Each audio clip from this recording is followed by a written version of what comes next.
à tous et bienvenue. Dans ce nouvel épisode, nous vous proposons deux entrevues. La première avec Annie Beauchemin, coordinatrice de la pastorale du diocèse de Nicolet. Dans la seconde interview, vous entendrez le témoignage de l'abbé Pierre Amar, prêtre du diocèse de Versailles. Et en fin d'émission, nous vous offrons une reprise de Because He Lives de Mac Maher en français par le collectif Mosaïque. Je vous souhaite une belle émission.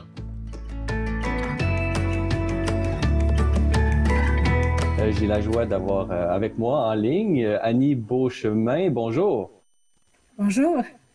Annie Beauchemin, vous êtes coordonnatrice de la pastorale pour le diocèse de Nicolet, diocèse que j'ai eu la joie de visiter il y a très peu de temps pour la série Sur la route des diocèses. Alors, c'est vraiment un plaisir de vous rencontrer tous et aujourd'hui, on est dans un autre monde, pourrait-on dire. Parlez-nous, comment avez-vous reçu un peu l'annonce de cette crise et des différentes mesures gouvernementales? Puis parlez-nous un peu comment vous avez dû vous adapter à ces nouvelles mesures. Comment ça s'est passé, l'annonce de la COVID-19 au diocèse de Nicolet? Ben, c'est sûr qu'au départ, on a suivi les recommandations gouvernementales. Fait que déjà, ce qui a facilité au Québec, c'est que les évêques étaient tous ensemble pour décider qu'on fermait les lieux de culte, qu'on fermait tout. Nous, au diocèse de Nicolet, on a essayé de suivre du plus près possible ce qui était demandé par les autorités.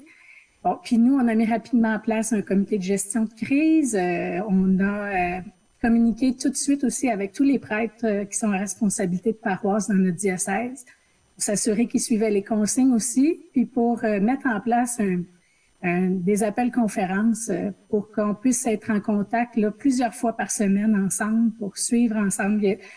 Ça nous a permis d'être à l'écoute des questions des prêtres aussi, de pouvoir réfléchir avec eux, avancer avec eux. En particulier, il y a les questions entourant les funérailles qui n'ont pas été facile à régler pour nous de s'ajuster là-dessus. Parlez-nous un peu là, des décisions qui ont été prises à ce niveau-là pour les funérailles.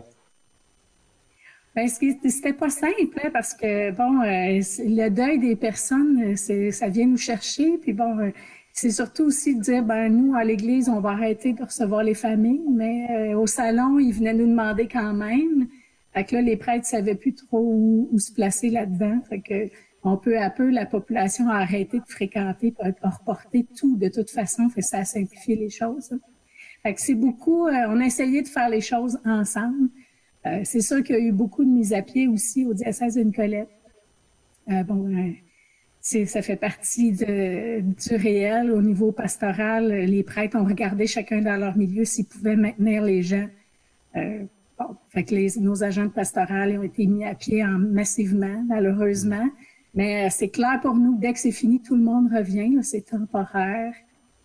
Puis il y a les mesures du gouvernement qui sont là pour aider un peu tout le monde. Donc, un peu comme les diocèses au Québec ne font pas exception vraiment à ces mesures et restrictions budgétaires. C'est clair, chacun a dû se positionner pour chacun pour ses cas particuliers. Ça n'a pas dû être facile. Parlez-nous au niveau de la pastorale maintenant qui doit d'une certaine façon continuer. Parlez-nous peut-être un peu des grands principes ou des grandes orientations que vous avez dû prendre là vraiment à la dernière minute avec les prêtres et tout ça pour continuer vraiment à rayonner de la présence de Dieu parmi vos fidèles dans le diocèse de Nicolet.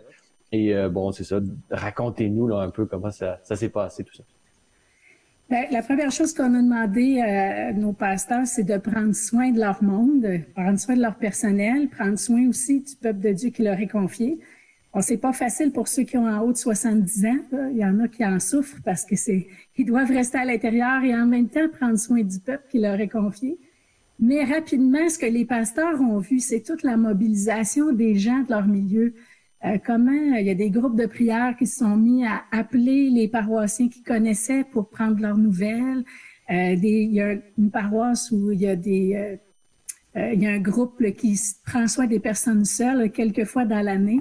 Alors, ils ont fait la même chose, prendre le téléphone, assurer une présence auprès de leurs frères et sœurs en Jésus.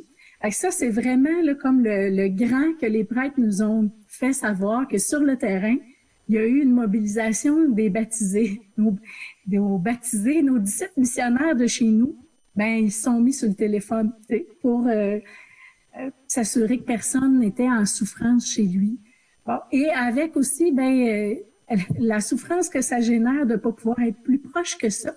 Bon, on a entendu, on a parlé avec la famille diaconale aussi chez nous qui est très proche des gens. Bon, il y en a qui sont souffrants de ne pas pouvoir aider de plus près qu'avec un téléphone. Mais c'est une présence qui est très grande, on va se le dire. C'est merveilleux, de pouvoir au moins utiliser ces moyens-là. Une soif de solidarité. Une soif de solidarité à la fois de chez ceux qui viennent en aide aux gens et ceux qui en bénéficient, évidemment. Parlez-nous, justement, vous qui avez un regard vraiment plus large, puisque vous coordonnez un peu tout ce beau monde-là avec Monseigneur Gazaille, qui est votre évêque à Nicolette. Dites-nous, bon, est-ce que vous avez vu un changement dans les besoins spirituels des gens? Est-ce qu'il y a des questionnements qui sont suscités par la situation actuelle, et quel genre de réponse vous apportez envers ces nouveaux besoins ou ces besoins qui se manifestent? Peut-être le plus grand besoin qui se manifeste, qu'on entend partout dans toutes les couches de la société, c'est celui de se rencontrer. L'humain est fait, c'est un être de relation, l'être humain. Le chrétien, c'est un humain comme les autres. Il a soif immensément de relations. Malheureusement, on peut pas se rencontrer en vrai sans respecter une certaine distance. Fait que ça, c'est le premier qui me frappe. Il y a beaucoup de gens. Monseigneur s'est mis quotidiennement à écrire son commentaire sur l'Évangile qu'on distribue aux gens. Il y a beaucoup de gens qui écrivent, qui prient davantage. Dans ce temps-là, la prière prend comme une dimension très importante. Il y a beaucoup de prêtres qui nous l'ont dit aussi, comment la prière, tout à coup, prenait une dimension particulière. Fait que ça, c'est aussi un besoin, c'est pas juste d'être lié aux autres, mais être lié à Dieu aussi dans cette situation-là. Et moi, je le vois même dans ma famille, comment la prière a pris une importance. Sur Facebook, je vois passer, on pourrait prier pour telle personne que je connais, qui est à l'hôpital, qui est bon. Fait que ça, c'est comme quelque chose aussi qui est là, qui s'exprime de la foi, qui est très important aussi dans le contexte actuel. Il y a des gens qui nous écrivent, je me sens pas inutile parce que je suis en train de prier. Donc, ça aussi, c'est quelque chose, il faut souligner, qui est important dans la solidarité qu'on vit. On vient de sortir de la Semaine Sainte, là, qui s'est passée il y a déjà quelques jours. Dites-nous un peu, selon vous, est-ce que cette crise et peut-être, on parle beaucoup d'un retour à l'essentiel de la société en général, et les gens retournent vraiment au fondamental, puisque tous les commerces, la société de consommation, elle est mise sur pause, donc il faut aller chercher ailleurs les raisons d'être. Dites-nous, est-ce que vous voyez que ça pourrait porter les gens vers Dieu? Est-ce que vous voyez ce genre de lien? Est-ce que les gens font le lien entre retour à l'essentiel et le retour à l'Église là, sur le territoire du diocèse de Nicolette? Avez-vous senti ça? C'est sûr que, à mon avis, il va y avoir quelque chose, la question de Dieu va se poser davantage. Ne serait-ce que là, tout à coup, je ressens le besoin de prier pour d'autres dans ce contexte-là. Qu'est-ce qui est en train de bouger dans ma relation à Dieu? Moi, je pense que ça va changer quelque chose dans la relation à Dieu des gens, là. Qu'est-ce que ça va changer? Je ne sais pas, mais en tout cas, c'est comme si, si je suis en recherche de sens, je suis en recherche par rapport à Dieu, je ne sais pas trop si, est-ce qu'il existe, est-ce qu'il n'existe pas, qu'est-ce qu'il vient faire dans ma vie? Et forcément, des situations comme celle-là, ça nous amène à nous poser ces questions-là. Ça nous fait entrer à l'intérieur. Cette recherche d'essentiel-là. On veut trouver du sens. On veut trouver du sens à ce qui est en train de nous arriver. Et Dieu fait partie de cette recherche-là de sens. Ouais. Et lorsque ces questions se poseront ou se posent déjà chez l'ensemble des citoyens du territoire de Nicolette, vous serez là, vous, l'équipe pastorale, pour répondre et rayonner de cette foi en Jésus-Christ. En terminant, vous, qu'est-ce qu'on peut vous souhaiter là, si pour que nos téléspectateurs puissent prier à certaines de vos intentions? Qu'est-ce qu'on peut vous souhaiter, vous, au diocèse de Nicolette? Qu'on puisse trouver vraiment l'espérance ensemble d'avancer et être capable aussi à travers ça de se coltiner aux difficultés qu'on savait qu'on avait déjà, être capable de les nommer ensemble puis de pouvoir les traverser. Je pense que c'est ça que l'Église de Nicolette a besoin. Donc, on va prier pour ça. Annie Beauchemin, je rappelle que vous êtes coordonnatrice de la pastorale au diocèse de Nicolette et qui travaille vraiment à coordonner toutes les forces vives sur ce magnifique territoire du centre du Québec. Alors, Annie Beauchemin, merci beaucoup d'avoir été avec nous. Ça fait plaisir. Merci.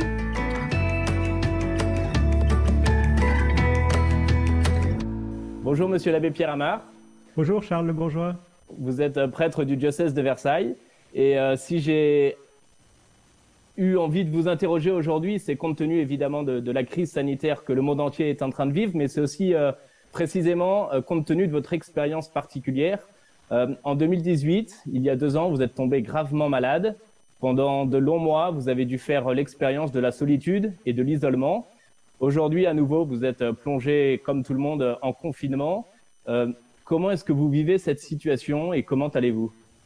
C'est gentil, ça va bien, ça va bien. Effectivement, il y a 2 ans maintenant, vous avez bonne mémoire, j'ai eu un gros souci de santé, c'est pas passé loin, et j'ai même pris le temps de l'écrire dans un livre qui s'appelle Hors service. Et j'ai l'impression, effectivement, votre parallèle est juste, j'ai l'impression de vivre le 2e tome de cette expérience, puisque me voilà avec tant de prêtres de paroisse, curés de paroisse, moi aussi hors service. C'est déroutant parce que tout ce que le prêtre est appelé à faire, c'est-à-dire donner les sacrements et rencontrer les gens, eh bien ces 2 choses-là nous sont impossibles. Donc c'est très déroutant, c'est une épreuve, hein. Chacun vit l'épreuve de ce confinement en Europe, en France, chacun la vit selon sa vocation propre. Pour nous les prêtres, c'est une grande souffrance. Et du coup, votre question elle est juste, c'est à l'hôpital, je m'étais posé cette question, comment puis-je rendre mon sacerdoce toujours fécond, toujours actif, même si ça se voit plus? C'est une vraie question parce que lorsque j'étais à l'hôpital avec mes tuyaux partout, je vous épargne les détails, je me suis posé cette question. Mais qu'est-ce que tu vas faire? Qu'est-ce que tu deviens? Comment ton sacerdoce peut être, entre guillemets, rentable? Vous voyez, c'est horrible cette expression, hein, mais vous voyez ce que je veux dire? Si tu ne peux plus faire le prêtre. Alors la vraie question, elle est là, c'est qu'est-ce qui est plus important? L'être ou le faire? Elle est là la question. Est-ce que, mon père, vous diriez que justement cette expérience de la maladie vous a donné des armes, vous a rendu peut-être plus fort et préparé pour la situation que nous vivons aujourd'hui? Oui, effectivement. Il y a 3 choses qu'on ne pourra jamais m'empêcher de faire. Elles m'ont beaucoup soutenu à l'hôpital et elles me soutiennent encore aujourd'hui. 3 choses essentielles. Offrir, prier, sourire. 3 petites recettes, vous voyez, très simples, très basiques, que je confie à tous ceux et celles qui, un peu comme moi, rongent leurs freins, sont empêchés, un peu immobilisés à la maison. Offrir, prier, sourire. 3 petites recettes. Voilà, pour tenir dans cette période qui demande de notre part beaucoup de force intérieure. Parce que au début, on avait trouvé ça étrange. Maintenant, on trouve ça grave. Vous voyez, je vous le disais hors antenne, hein, il y a quelques minutes, cette paroisse dans laquelle je suis, on a 7 enterrements cette semaine. C'est du jamais vu. C'est du jamais vu. On en a 2, 3 par semaine, mais 7 c'est énorme. Donc l'heure est grave. Et donc il faut continuer d'offrir, de prier et de sourire. On dit souvent que c'est à travers son prochain que l'on voit le Christ. Comment est-ce que lorsqu'on est en période de confinement, lorsqu'on est isolé, on peut faire cette rencontre du Seigneur? Oui, on est en pleine semaine sainte, hein, c'est-à-dire que on va méditer ensemble sur des figures très belles comme Sainte Véronique, comme Simon de Cyrène. Mais vous voyez, cette semaine, à l'hôpital, dans les rues, il y a des Simon de Cyrène, il y a des infirmières qui aident nos malades, il y a des Saintes Véroniques, c'est-à-dire des aides-soignantes qui s'occupent de tous ceux qui souffrent à l'hôpital, qui sont en réanimation, qui sont en soins intensifs. Et puis il y a Jésus qui souffre en chacune d'entre nous, qui porte sa croix. Je suis convaincu que cette épreuve que nous vivons, Dieu ne l'a pas voulu. Dieu, c'est un père, c'est pas un patron, un chef, un dictateur, c'est un père, il nous aime comme ses enfants. Il l'a permise, cette épreuve. Et lorsque vous ouvrez la Bible, à chaque fois qu'il y a une épreuve, c'est toujours pour une purification. Alors, je me pose la question, de quelle purification ai-je besoin? De quelle purification avons-nous besoin dans cette épreuve que nous vivons? Ouais, vous pensez donc que ça peut amener à une conversion spirituelle peut-être? Quelles peuvent être alors les conséquences ou les fruits spirituels de cette situation bien particulière? Alors, il est peut-être trop tôt pour voir les fruits qui sortiront de cette période si déroutante. J'en vois quelques-uns très timides. Vous voyez, dans ma paroisse, les familles sont confinées. Moi, ça fait combien ? Ça va faire 4 dimanches sans communauté. Je dis la messe tous les jours et le dimanche aussi. Et des familles m'ont confié que jamais elles n'avaient autant prié en famille. Avant, elles arrivaient, elles me l'ont dit d'ailleurs de façon un peu consommatrice. Vous voyez, elles arrivaient à la messe, elles s'asseyaient sur les bancs, elles chantaient, elles priaient, elles donnaient à la quête, elles écoutaient l'homélie, elles recevaient la communion. C'était peut-être, elle me disait peut-être, parfois un peu passif. Maintenant, il nous faut nous poser des questions. Mais qu'est-ce qui fait que je suis chrétien ? Est-ce que c'est juste la messe ou est-ce que c'est aussi ma prière quotidienne, la prière dans ma chambre ? Et donc ces familles m'ont confié, on n'a jamais autant prié en famille. Des liturgies domestiques, des liturgies familiales. C'est une grande intuition du Concile Vatican II. La famille est une petite église domestique. C'est Paul VI qui disait ça. Ecclesiola en latin. Ça n'a jamais été aussi juste qu'aujourd'hui. Voilà, ça remplacera pas la messe, ça remplacera pas les sacrements, mais on sent combien cette crise réveille en nos cœurs, même moi comme prêtre, le désir du lien. Et dans les choses les plus fondamentales que sont la famille, que sont les relations basiques avec mes voisins. Tous les soirs, je ne sais pas comment ça se passe pour vous au Canada et au Québec, mais chez nous ici en France, tous les soirs à 20h, on applaudit. Tout le monde sort à sa fenêtre et applaudit les soignants, les pompiers, les médecins, tous ceux qui s'occupent de nos malades. C'est un grand moment de ferveur dans le quartier. Moi, mes voisins, je les connaissais peu. Mais vous voyez, maintenant, on s'applaudit tous et ils voient le curé applaudir à sa fenêtre. C'est un beau moment de communauté, une communauté humaine. C'est ça un pays, c'est une communauté de destin. Ouais, vous voyez un retour à l'essentiel en quelque sorte. C'est ça. Alors, à vrai dire, le pape l'avait un petit peu déjà dans sa belle veillée, vous vous souvenez, à Rome, sur la place Saint-Pierre, avait déjà un petit peu évoqué ça. Et puis, assez étonnant aussi, notre président de la République, Monsieur Macron, avait dit, voilà, les semaines qui viennent nous permettront de retourner à l'essentiel. Alors, pour les croyants, évidemment, c'est peut-être plus facile. J'ai appelé un moine, un ami moine. Alors lui, ça fait 28 ans qu'il est confiné, donc il connaît. Il a l'habitude. Et il m'a dit qu'il plaignait tous ceux et celles qui n'avaient ni balcon, ni jardin, ni, et c'est le troisième point qui m'intéresse, ni vie intérieure. Et c'est vrai, ceux qui n'aiment pas lire, ceux qui n'aiment pas prier, ceux qui ne savent pas prier, ceux qui ne savent pas faire oraison, méditer, doivent souffrir beaucoup plus que d'autres. Et moi, je me rends compte combien ma foi chrétienne me donne les armes nécessaires, les valeurs nécessaires pour vivre ce temps si éprouvant, si déroutant. Ouais. Mon père, vous avez évoqué justement les sacrements et c'est vrai que beaucoup de fidèles s'interrogent quant à l'accès aux sacrements et je pense en particulier à l'Eucharistie et au sacrement de la réconciliation. Est-ce que il y aurait une alternative proposée par l'Église dans un cas particulier où on est confiné, on reste à la maison? Question concrète, peut-être un peu naïve, je ne sais pas, vous allez répondre. Est-ce qu'on peut, par exemple, se confesser par téléphone ou via Internet? La question avait déjà été posée lorsque le téléphone avait été inventé. Et Rome, le Vatican, le Saint-Siège avaient déjà répondu que non, on ne peut pas se confesser comme ça à distance. Pourquoi ? Parce que la religion, notre foi chrétienne, la religion chrétienne, c'est la religion de la rencontre. Il n'y a pas de rencontre virtuelle. Ça ne veut pas dire qu'il ne se passe rien, et on est très heureux, vous et moi, de se parler par caméra interposée.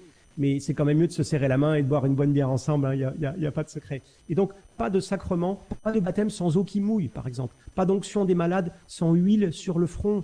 Et donc, pas de confession sans un pécheur et un confesseur, qui lui-même d'ailleurs est pécheur, qui se rencontrent et qui, sous le regard de Dieu, sont les témoins privilégiés de la miséricorde. Mais il me faut quand même vous dire que dans des circonstances exceptionnelles, l'Église a toujours enseigné qu'on peut faire un acte de confession de désir, c'est-à-dire demander à Dieu pardon en prenant la décision de se confesser dès que ce sera possible. Et le pape François, on a parlé il y a quelques semaines, il me semble, il n'y a pas longtemps. En fait, ça veut dire, voilà, tu peux pas te confesser, dis à Dieu que tu regrettes ton péché, prends la décision de voir un prêtre dès que ce sera possible, et puis en attendant, continue, avance, essaye d'aimer un peu plus le Seigneur, plus qu'hier et moins que demain.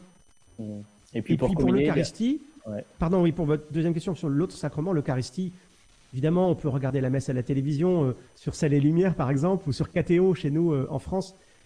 Mais c'est pas la réalité, c'est une image de la réalité. Ça me donne, peut-être, ça m'aide, c'est un palliatif, mais c'est pas la messe, c'est une image de la messe. Merci mon père. Avant de conclure, est-ce que vous auriez un dernier message à transmettre à ceux qui nous regardent, peut-être des conseils à donner pour ceux qui se sentent isolés, qui s'ennuient à la maison? Oui, priez. C'est dans quelques semaines, lorsque tout sera fini, la reine d'Angleterre a eu un mot très beau là-dessus. Quand tout sera fini, il faudra qu'on se dise, mais qu'est-ce que j'ai fait de ce temps de confinement? Qu'est-ce que j'en ai fait? Comment je l'ai rempli? Et puis surtout, très important, dans quelques semaines, lorsque nous pourrons à nouveau communier, nous allons faire notre première communion, d'une certaine façon, notre deuxième première communion. Préparons-la, cette communion, dès maintenant, faisant monter en nous le désir de Dieu. Et Dieu saura déjà un peu y répondre dès maintenant. Merci beaucoup, mon père. Je rappelle que vous êtes prêtre du diocèse de Versailles et vous êtes l'auteur d'un livre qui s'appelle Hors service.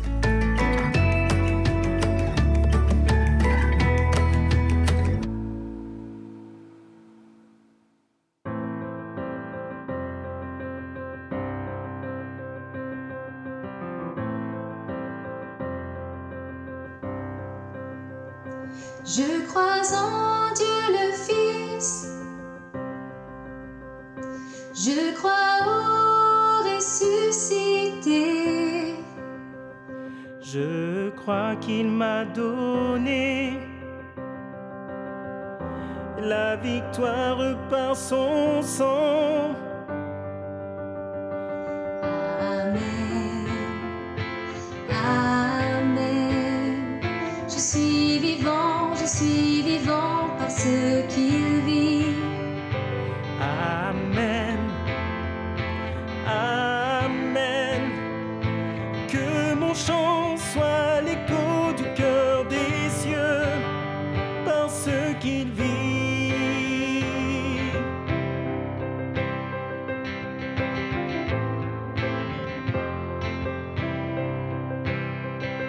J'étais seul dans la tombe, couvert de péché, de honte.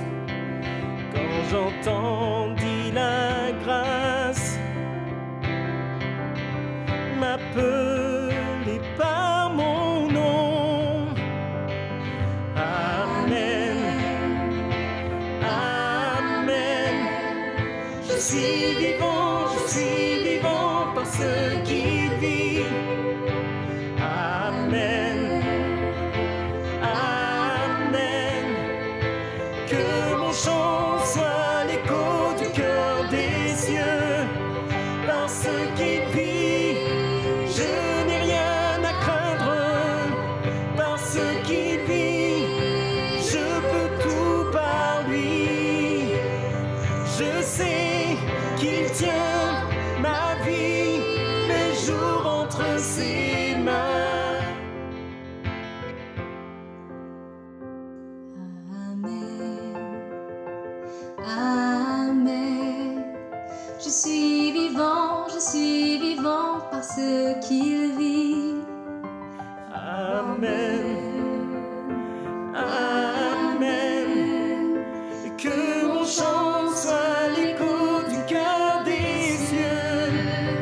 Amen, Amen. Je suis vivant parce qu'il vit. Amen, Amen. Que mon chant soit l'écho du cœur des cieux parce qu'il vit. Parce qu'il vit.